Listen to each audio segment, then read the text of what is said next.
Ujú. ¿Cómo vive un cura en España? ¿Cómo sobrevive en ese caso?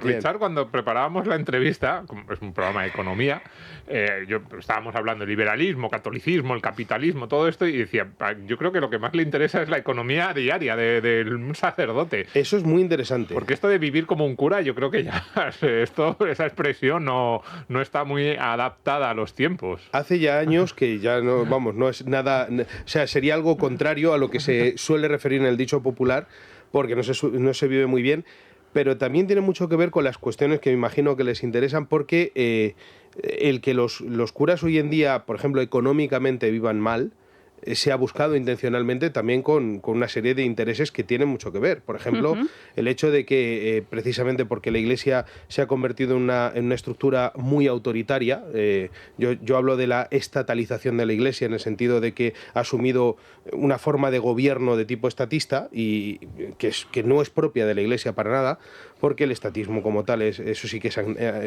claramente es anticatólico. Luego ya liberalismo, ya digo, habrá que ver. En principio, si nos vamos al canónico también, pero eso hay que explicarlo, al menos desde el punto de vista político.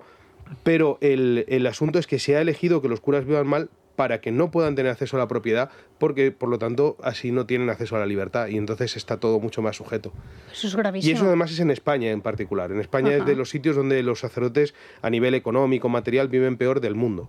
Es verdad que, hombre, si uno se va, seguramente, el otro día entrevisté en mi canal a un sacerdote de Venezuela, estamos en otra historia, ¿no? Y ahí son extremos, ¿no?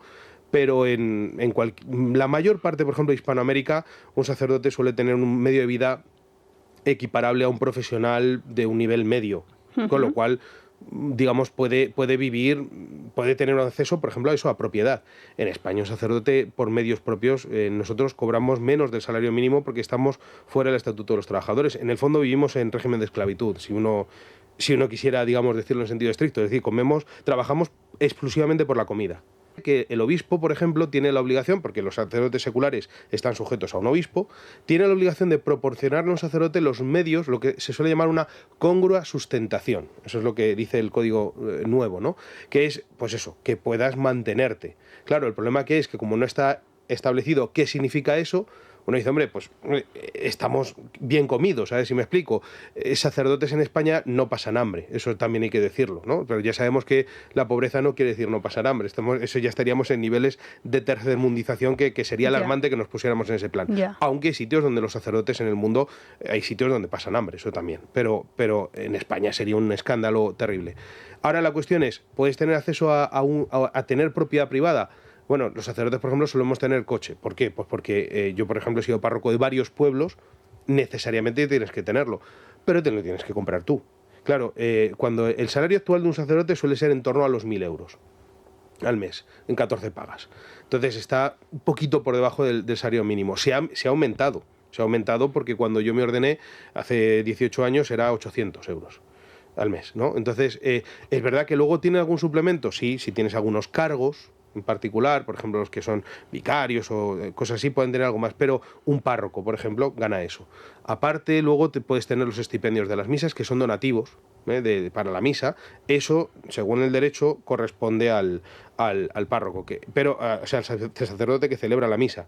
Pero eso depende, porque si tienes misas y, digo, los fieles ofrecen, son 10 euros a la misa, ¿no? Entonces, si tú celebras 30 misas al mes, pues 300 euros, que normalmente además es algo menos porque la misa los domingos no tiene estipendio. Es todo un asunto... Madre mía. Pero que en el fondo lo que quiero decir es que al final, efectivamente, la mayoría acabamos teniendo pues que depender de las familias, acabamos teniendo que depender de eso.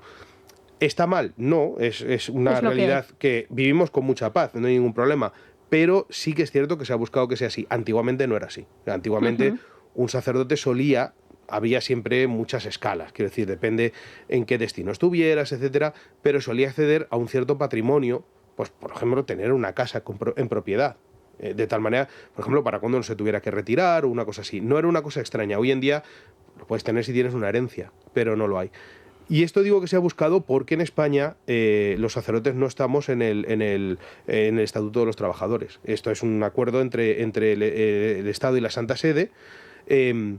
Está desarrollado en distintas leyes y entonces el obispo, los obispados no tienen la obligación de tener al sacerdote sujeto a derechos laborales. No tenemos Tenemos un derecho canónico a vacaciones, pero no un derecho civil. Quiere decir que si yo, por lo que sea, no me conceden vacaciones, yo podría ponerle un juicio canónico al obispo, pero no un juicio civil laboral. No tenemos horarios, no tenemos... la Seguridad Social tiene un régimen especial, también eso es muy divertido, porque los obispados por el sacerdote pagan la pensión, el seguro médico, digo, dentro de lo que se paga por Seguridad Social, pero no se paga ni derecho, ni el paro, ni los accidentes laborales, ni los cursos de formación. Es decir, en proporción, las aportaciones a la Seguridad Social de un sacerdote son menos que las de un trabajador de cualquier empresa. Esto me suele hacer gracia porque muchas veces los obispos suelen criticar a los empresarios y dices, oye, perdona, si tú estuvieras sujeto a las mismas normas que tiene un empresario, tenías que cerrar la diócesis. En cuanto a los sacerdotes, porque los trabajadores que no son sacerdotes sí que tienen los derechos laborales reconocidos. Entonces es habitual que la señora de la limpieza del obispado cobre más y tenga más derechos laborales que cualquier sacerdote medio, no los que están, digamos, en puestos de responsabilidad. Esos suelen tener otro tipo de complementos. Esa es la realidad que se da, pero como digo, es una realidad buscada porque de esa manera pues también se recorta bastante la libertad. Es decir, justo, es lo que estaba pensando.